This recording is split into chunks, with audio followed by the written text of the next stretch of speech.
The perfect camera doesn't exist. And if it did, the perfect camera is very subjective on a case-by-case basis on who the shooter is and what they need. In the case of the Lumix S1R Mark II, and this part is a big statement piece for me. It's probably close to being my perfect camera, and at the body-only price of £2,999, brand new, this is going to be the most important camera Lumix have released in a very long time, and probably one of the most important cameras to be released to date. And yes, no camera is truly perfect, and the S1R Mark II is no exception to the rule. But as a standalone product and also against the competition, what Lumix have been able to pull off here is nothing short of amazing. So, a few disclaimers before we get into the crux of this review. If you're watching this now, then the initial review embargo of the S1R Mark II has lifted as of the 25th of February 2025, 2 p.m. GMT UK time. And of course, if you're not watching this at a later time, then thank the embargo gods that I've actually managed to get something together in time for this review, because I wasn't even meant to get this camera until well after February into March. But then luckily I found myself on a Friday night after work with a review unit. So from then I knew I had my work cut out when it came to testing and using this camera as much as possible to get something out. That being said, take this more as a super early first stage review with more follow-ups to come due to the very short amount of time I've had with the camera. And of course, to my knowledge, this is pre-production and sales for the S1R Mark II should start somewhere around mid to end of March 2025. As I'm primarily a video shooter, this initial first review is purely going to be based on the video capabilities of the S1R Mark II. All of that out of the way, let's get into it. Now, the R in the name of the camera clearly stands for resolution, meaning a follow-up to the original S1R, which was released all the way back in April 2019, which was packing a 47.3 megapixel full-frame sensor.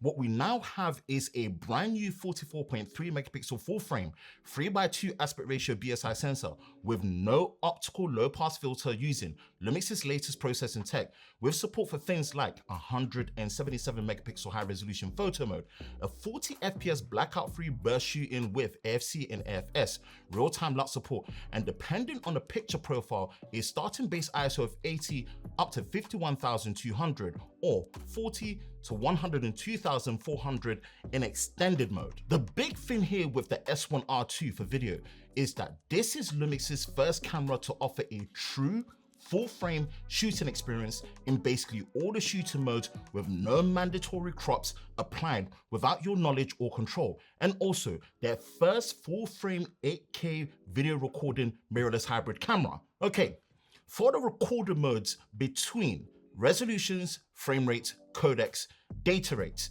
there is a lot the S1R2 offers, so let's start from the highest resolution and frame rates and work our way down, starting with 8K. Yes, full frame 8K video is available up to 30 FPS in both 17:9 DCI and 16:9 aspect ratios. This can be done in the MOV or MP4 mode, but note, the 17:9 aspect ratio 8K is only available in the MOV container and the data rate is 300 megabits per second. Do note the color space is 420 10-bit, and hopefully maybe in the future with firmware updates, Lumix will actually enable and add 422 10-bit option, even if it means a slightly higher bitrate. And what we're actually working with right now is 420 10-bit. What is coming via firmware update is open gate 8K recording and being able to use the whole 3x2 sensor size for 8K recording to manage in post-production when it comes to editing is going to be great. So I'm definitely looking forward to this update. Next is the 6.4K to 5.8K recorder modes. There is a 6.4K open gate 3x2 mode up to 30 FPS, which is also 420 10-bit. And I believe this is oversampling from the 8K sensor, but I will ask for confirmation from Lumix and then I'll add it in my follow-up later on. When in the NTSC mode, for the 5.9K resolution, you have a 24, 30, 48, and 60 FPS option, and they are all in 420 10-bit. And again, the full frame shooting experience is what you get here with potentially it oversampling from the 8K, but again, that's going to be confirmed soon. The same goes for the 5.8K mode, which is a 17:9 aspect ratio as the only difference maker between them. Then you have the 4K shooter modes, which are both available in the 17:9 and 16:9 options. And here, there are way more extensive options with both 420 and 422 10-bit options, long up and all intro recording, and even a 420 8-bit option if you need it. And the bit rates are ranging from as low as 72 megabits per second all the way up to 800 megabits per second in the MOV and MP4 formats. The base frame rates on offer are, of course, 24, 30, 48, and 60 FPS. Now, what I'm really happy to tell you and confirm is that all the above mentioned resolutions for 4K and the frame rates attached to it are all in the full frame mode with no mandatory crops, and most importantly, they are all oversampling fully from the 8K sensor down to 4K. This is something I did ask Lumix, and they did confirm that that is how it's processing these 4K images with the frame rates, and it makes such a difference that Lumix have been able to pull this off, and it's no easy feat. Now, one mode that is available at 4K is 4K at 120 FPS in full frame. Now note, this is only available in the MOV format, and it is a 420 10-bit color space. Now, one thing I love about this mode is that with the S1R Mark II, it does shoot it as individual frames with audio embedded, giving you full control on how and when you want to slow it down in post, and this is great for editing flexibility. That being said though, the 4K 120 FPS mode is line skipping and it's not oversampling from the sensor like you get with the up to 4K 60 mode. So the detail and the quality isn't as tack sharp and high as compared to the others, but look, I still appreciate this feature being added. So it's great to have it, especially the fact that it is a full frame mode. Maybe an APS-C crop mode option can be added in the future where it has the ability to kind of oversample from like a 4.7K portion of the sensor, but again, we'll have to wait and see if that's the case. Now, there is a 4.7K crop mode in a 3:2 aspect ratio that you can shoot in 24, 30, 48, and 60 FPS, which are all still 420 10-bit. Now, of course, you can shoot 1080p full HD video in full frame as well at 24, 30, 48, 60 FPS, and even 120 FPS with 8-bit and 10-bit options using 420 and 422 color with long up and all intro recording. And the data rates actually range between as low as 25 megabits per second up to 400 megabits per second. The biggest thing here is the near enough full frame shooting experience in all the modes with no mandatory crops, leaving the option for you to do that when you need and want. It's a huge difference maker alongside Lumix leading the way when it comes to open gate recording options. Now, if you're using a supported external recorder, then you should have the ability to capture raw video externally with things like ProRes RAW and Blackmagic RAW. Now, at the moment, the option to do that is not available, but I'm guessing that it will come in a firmware update once the camera is fully released. Now, for now, if you do want to capture RAW, you can do this internally to the CF Express Type B card and externally via the USB-C port into an SSD, and this is up to 5.8K 30 FPS in ProRes RAW and HQ.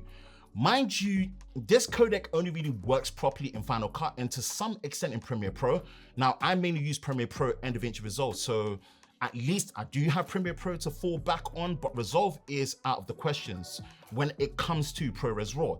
And you know, it's best if you want to use and Resolve to actually record a normal ProRes and ProRes HQ, which you can also do internally from between 1080p to 5.8K, and this is all full frame with various frame rates that range between 24 up to 120 FPS. But again, do note, this is all dependent on the resolution and the frame rate available in combination. Now, the only thing I can say that is missing for me is the ability to shoot 8K 60 FPS internally. What I've noticed is the competition that are doing 8K 60 internally with their mirrorless hybrid cameras are that they're achieving this with their own proprietary RAW codec, and it's not in the expected way of using something like H.265. I believe since Lumix do not have their own proprietary RAW codec and they're actually having to rely on Apple ProRes RAW, it does limit them in what they can do in terms of 8K 60. I don't personally see them adding this later on internally via firmware update, but I do have a suggestion on how 8K 60 can be achieved and added externally, which if my early findings are correct, this might be doable in the future. But for now, when it comes to recording options on hand, the S1R Mark II, in my opinion, doesn't disappoint. Next most important part for me when it comes to a camera like the S1R2 is overheating, battery life, and whether we have a truly unlimited recording experience internally. My findings when it comes to testing overheating has been both interesting and also reassuring for the S1R2.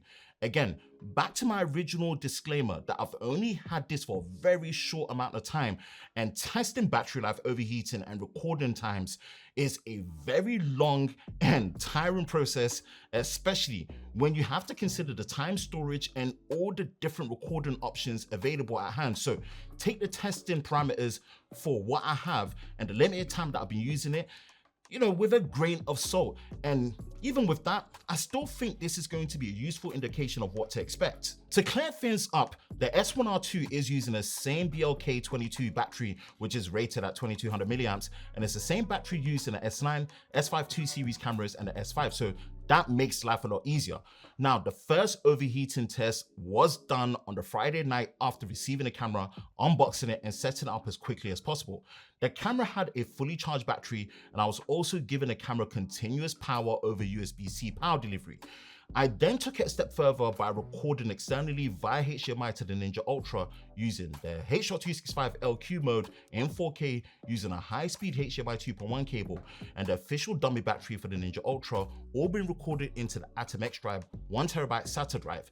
The recording mode was the MP4 format in 4K, 23.98 FPS, 72 megabits per second in 420 10-bit, which was a H.265 format. 4. The thermal management options, all power saving modes were disabled. Recording max temperature was set to high from standard, and the fan mode was left in the default Auto 2 mode. And of course, the USB-C power was enabled in the settings, and the recording was done to the high-speed CF Express Type B card from Angelbird. Now, the ambient room temperature started at around 25 degrees Celsius and topped out at around 29 degrees Celsius by the end of the session, which actually lasted 7 hours, 30 minutes, and 38 seconds. Now, the interesting thing is that the yellow overheating sign at the bottom right above the battery indicator came on at around 21 minutes and 22 seconds. And considering this is doing an oversample from the 8K sensor down to 4K while pushing out a 4K signal being recorded externally, this to me was actually very impressive and a tough task. The thing I know you'll be asking is that no one uses their camera in this way, and in a lot of cases that is definitely true. There are at times the exception to the rule, which is the case with me. And the reason is because I specifically do very long technical battery drain testing on smartphones on my channel, and they can go as long as 9 to 10 hours straight, or even as little as 4 hours, depending on the phones being tested. And when I do them, I not only actually record them as one continuous video with no stops, I also live stream them and record externally in 4K. So that's the very reason why I tested the overheating in this way, as this is how I would actually be using it. I do suspect though that if I actually changed the fan mode to fast, it would have performed even better. But for the first test, I'm very happy with the results here with the S1R2.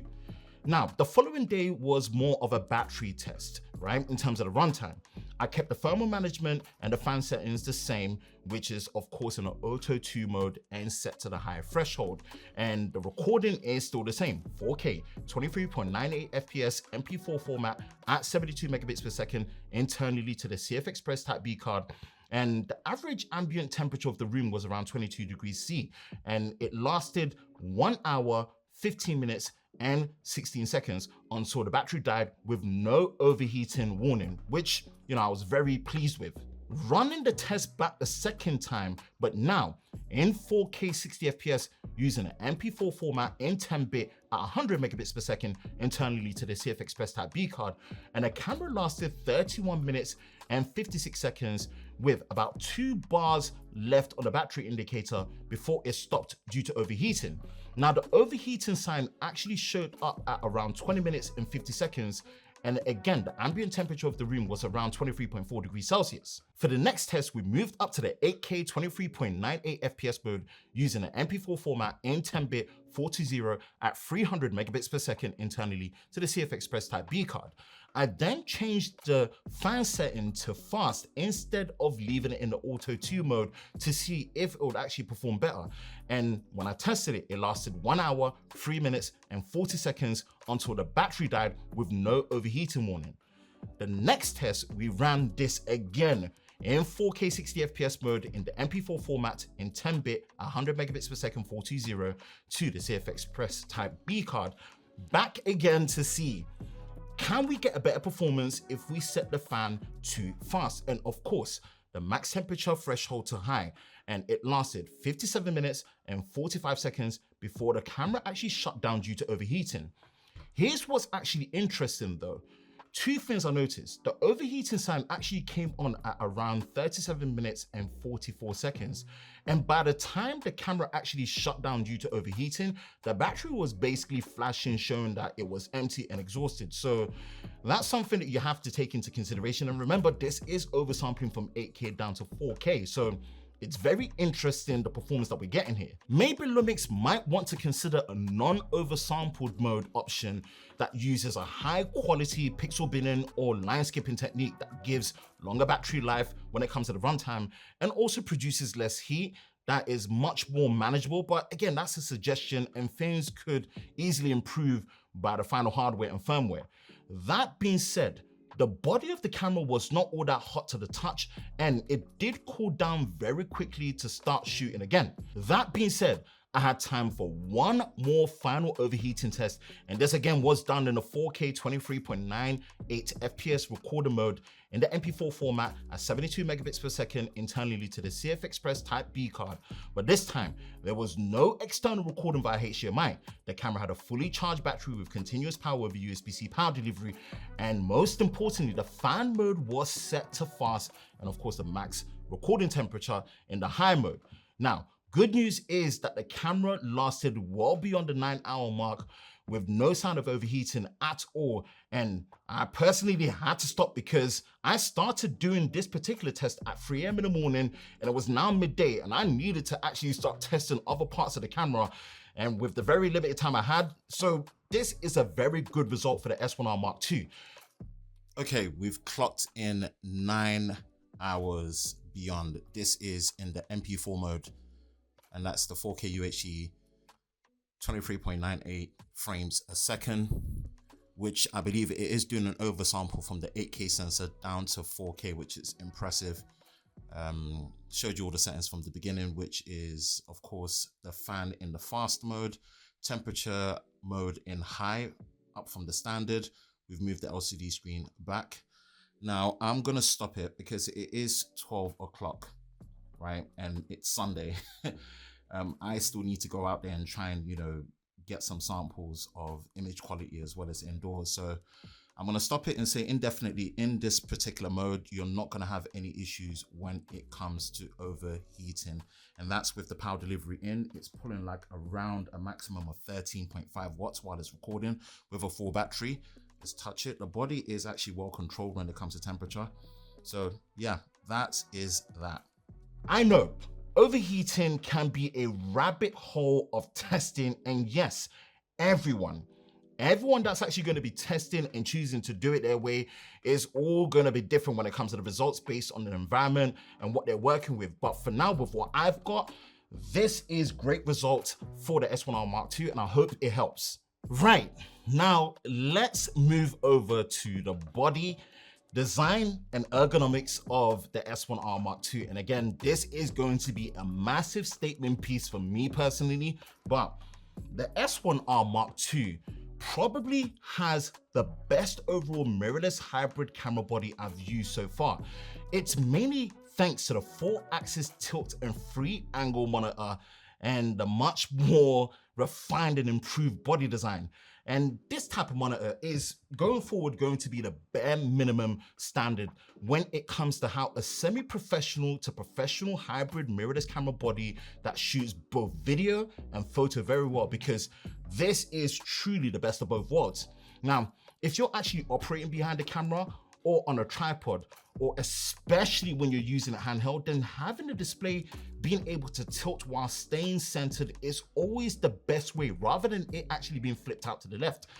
That also being said, being able to flip the screen out to the left with the ability to face you for self-shooting, for example, low angle and side angle shooting is very useful, and combining both together is just a cheat code in usability. And this is especially true when it comes to all the ports that are being used at the same time on the left, right?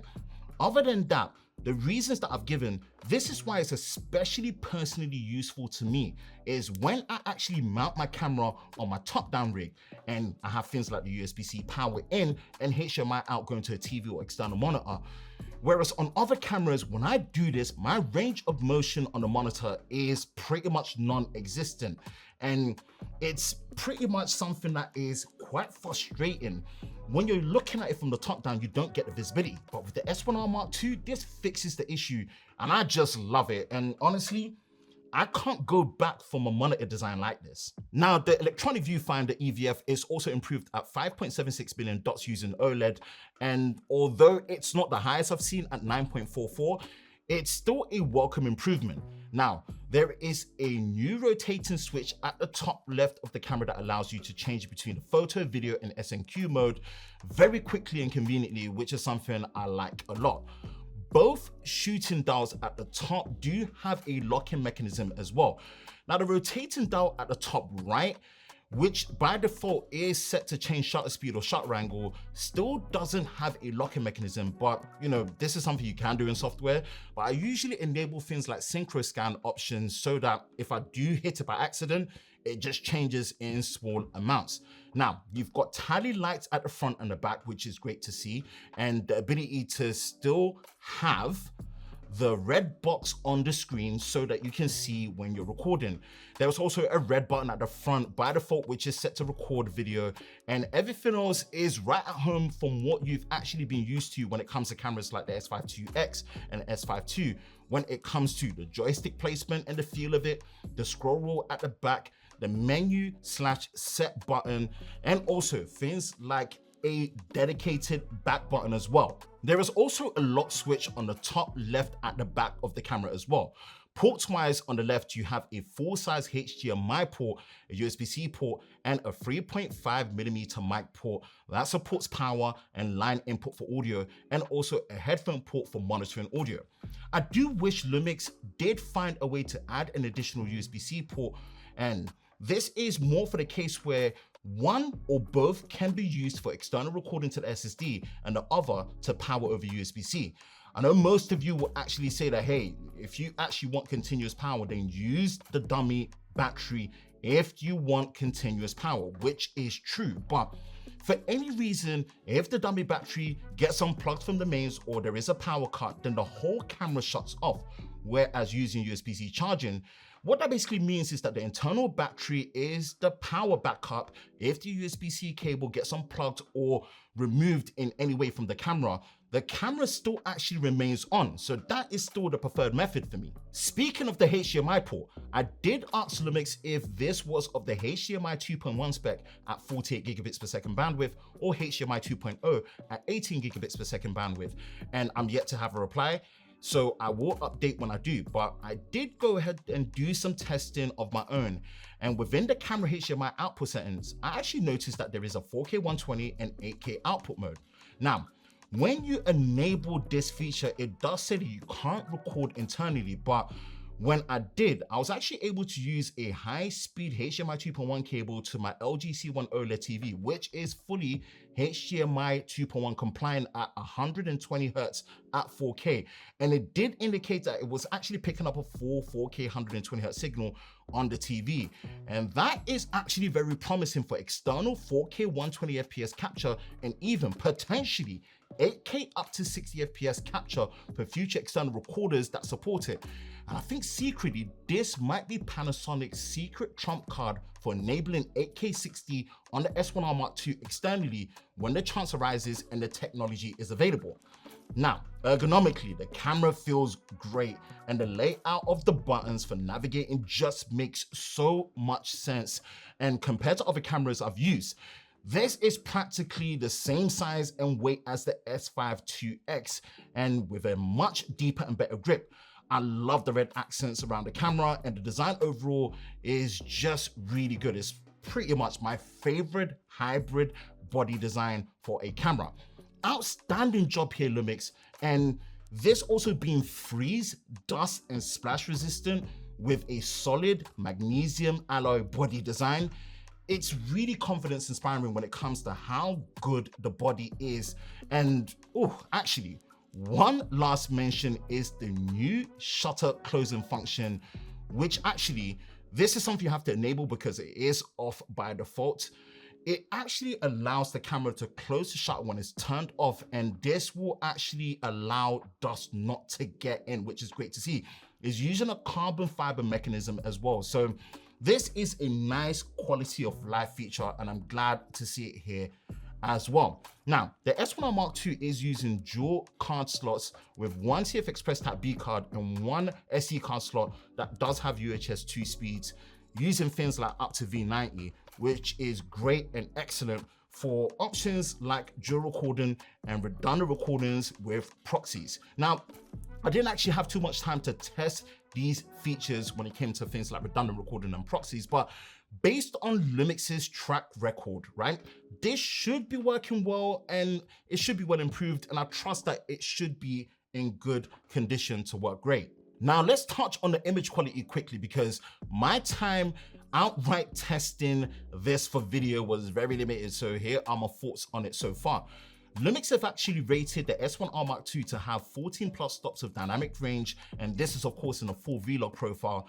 And as I stated earlier at the start of the video, there is no optical low pass filter on the sensor, or as some would actually know it, an anti-aliasing filter on the sensor. So take that into account when it comes to image quality. But at this price point and also against the competition, this is common practice apart from one competitor who does put a filter on their sensor, and I'll leave that up to you to actually investigate and find out for yourself. That being said, I don't have the technical equipment to test things like dynamic range and sensor readout speed, so I'm sure that you can actually find it elsewhere. There is a dual native ISO on the camera, and that all changes based on a picture profile you're shooting. For example, there is a new Cinelike A2 profile, and the first base ISO is 160 and the second native ISO is 800. In Vlog, with the dynamic range expansion for log disabled, the first base ISO is actually 200 and the second native ISO is 1000. With the dynamic range expansion on, the first base ISO is 400 and the second is 2000. Basically, whatever the base ISO first one is, all you have to do is times it by 5 and you would get the second native ISO value with whatever picture profile you're using that supports it. I unfortunately had no time to do any low light testing, and the shots where I actually have outdoors are gloomy with just nothing but gray skies and heavy rain and winds as well. So bear with me with just how uninspiring my footage is actually looking, alongside the indoor shots that I've actually got of myself. And overall, with the little time I had to capture, the image quality is really looking top tier. And that's to be expected from Lumix. And that's something that they do really well when it comes to video. Now, I didn't test any of the S and Q modes or 1080p modes, but between the 8K and the 4K modes, the image is great. And the only thing that I have to say is not as tack sharp and detailed is the 4K 120 mode. And you know what? Again, that's to be expected because it's not oversampling, it's line skipping compared to the others that are doing an oversample from the 8K sensor. Apart from that, honestly, the image quality is really good and top tier. Overall, I mostly shot outdoors in the Cinelike A2 profile and indoors with Vlog, as well as using things like real-time LUT in some of the modes that actually convert straight to 709 for a faster turnaround. And I have to say, again, I'm very impressed with the image quality.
When it comes to autofocus, this is definitely the best from Lumix so far. Now, away from the usual gubbins, like 770 phase detection hybrid points on the sensor itself, it's all about the new auto recognition autofocus system powered by AI. Yeah, I know, AI. I did ask Lumix that, is this being powered by a separate AI chip doing all the work away from the new internal processor?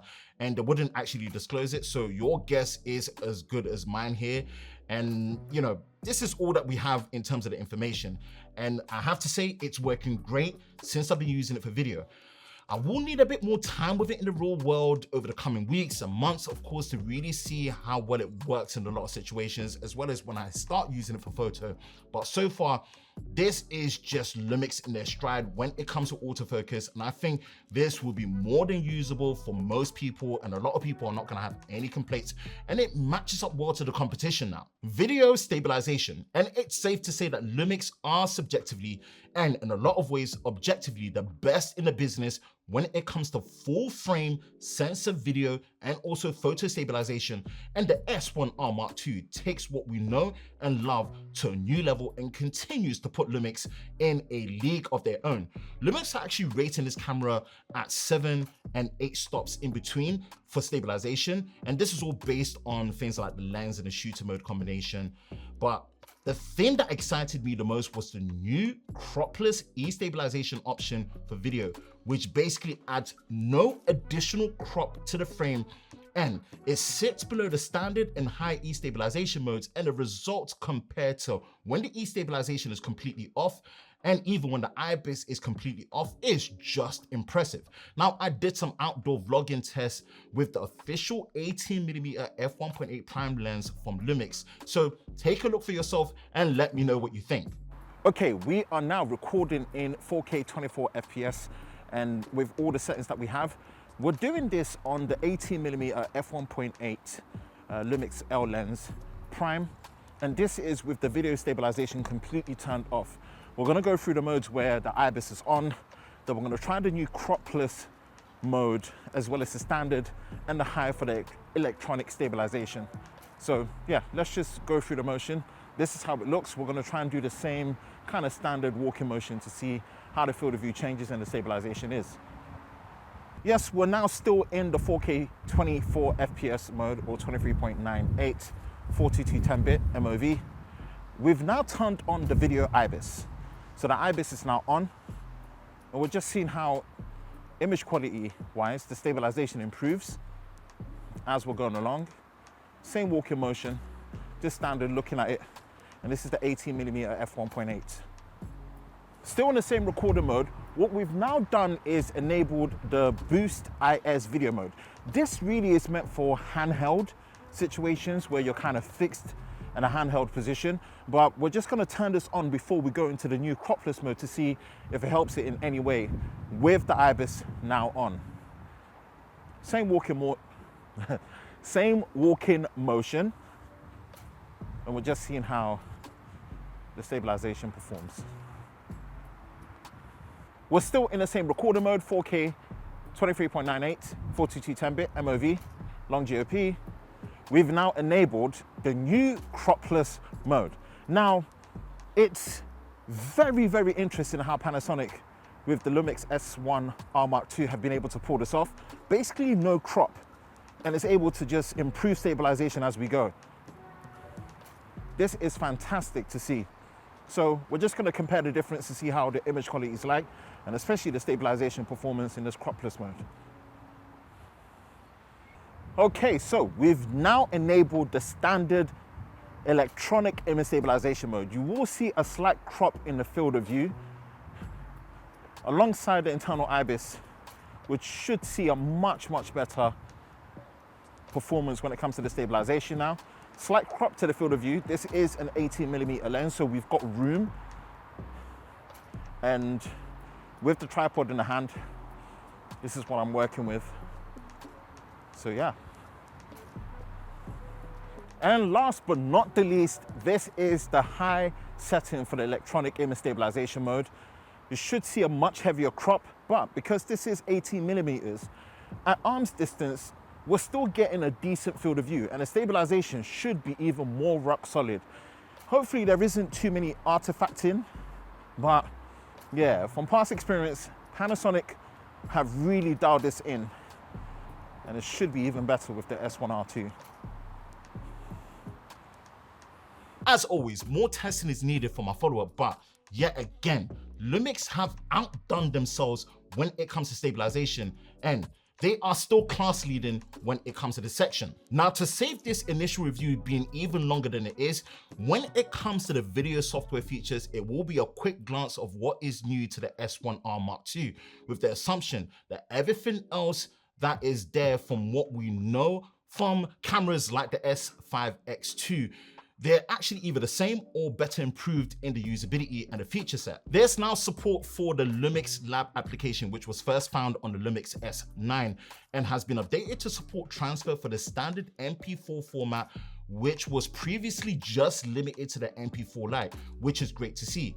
There is now also a new application called Lumix Flow, which allows you to use your smartphone as an external monitor over USB-C and also create and master an end-to-end workflow for shooting video from before, during, and after set, and the direction that you actually want to take in editing. But again, this deserves its own video and way more time testing, which I honestly just didn't have. The newest improvement is definitely to the exposure tools, with now the addition of false color, and it works very well indeed. You can see the IRE scale to know where the colors land for exposure, and false color is a very popular and preferred method of exposing, especially for skin tones. False color is just the way to go. What I like the most is how it works on the S1R Mark II, and you can actually set it to a custom button of your choice, which for me is the exposure compensation tool next to ISO at the top.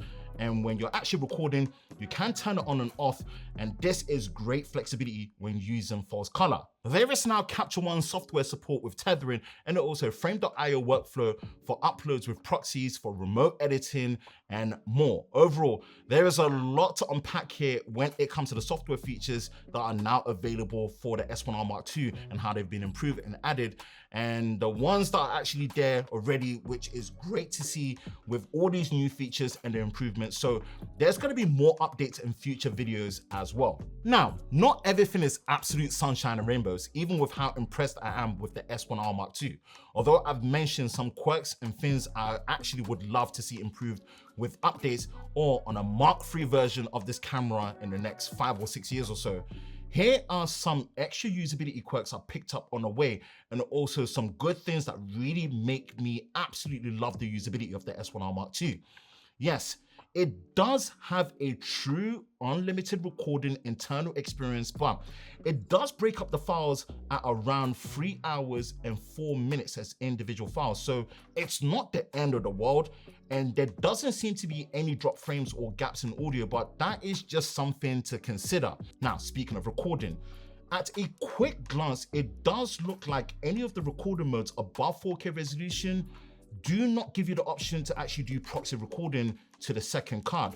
And I think this is something that they really need to enable in the future.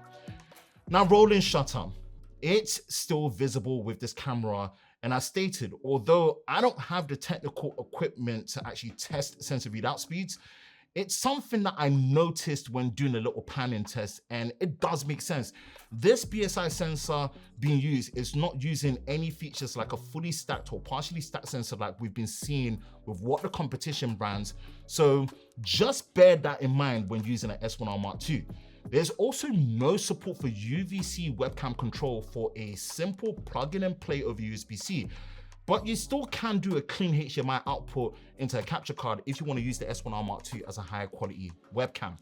Now, when recording, you still don't have access to the quick function menu, but at least you can actually use a few of the quick functions with the touch display. Now, the custom white balancing feature still works great and is very accurate, but it doesn't give you the option to move the box around, and it's still center fixed. Not the end of the world, of course. And when you actually do it, it doesn't give you the Kelvin reading rating back afterwards when it's done, but at least it's still accurate and works great.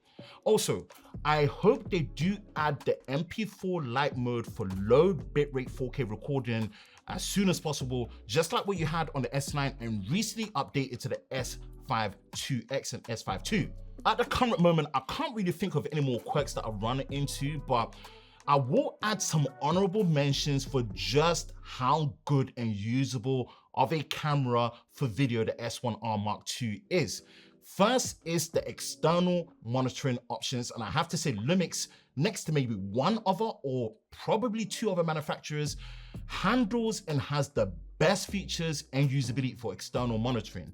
You can actually push out a full 4K signal while having all your info display showing externally over the HDMI. And I mean all of the information. And this is things like your markers, levels, AF tracking box, absolutely everything shows. And it does this without blacking out the monitor at the back of the camera and actually limiting any of the functions to my knowledge. The addition of the crop zoom and the hybrid zoom feature for video, which was first introduced on the S9, is such a useful way to actually further extend the reach of the lenses that you're using when you're actually using either a prime lens or even a zoom lens by an extra 1.5x factor in video mode. And it's a neat trick that you can actually do. If you add both functions to the quick menu and enable hybrid zoom to actually always be on, you can actually toggle between the crop zoom on and off, and this will auto enable when it comes to the right lens being used. I love using this feature. Last mention is the 32-bit flow audio support. Now, this is only available when using the new XLR2 adapter via the hot shoe, and since I didn't actually have it to test, I couldn't showcase it and use it in this video. But overall, this is definitely a game-changing feature and a big reason why the S1R Mark II is a usability champion for video. Now let's conclude and wrap things up with this initial review of the S1R Mark II. As someone who's actually recently shot some flagship reviews for certain products in 8K for 2025, the S1R Mark II is just the natural progression of what I've been looking for when it comes to video in a mirrorless hybrid camera. Is it perfect? In a lot of ways it really is, and in some ways it really does fall short, and same can be said about a lot of cameras. But for a camera like this to offer a full frame shooting experience in all the modes, a high quality body design, internal active cooling, a high quality EVF, and class leading image stabilization, all done at a price of £2,999 is just unheard of. And for this reason is why I personally will be fully switching to the Lumix S1R Mark II.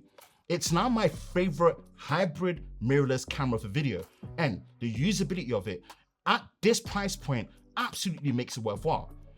That's my thoughts on the S1R Mark II. Let me know what you think in the comment section below. That's it for me, Ben from Lover of Tech. If you enjoy videos like this, you know exactly what to do. Hit the like button, hit that subscribe button, hit that notification bell so you're part of Team TLS, the Tech Lover Squad, so you don't miss any future videos on the channel. I hope you're all safe during this time. I will catch you in the next one. Peace.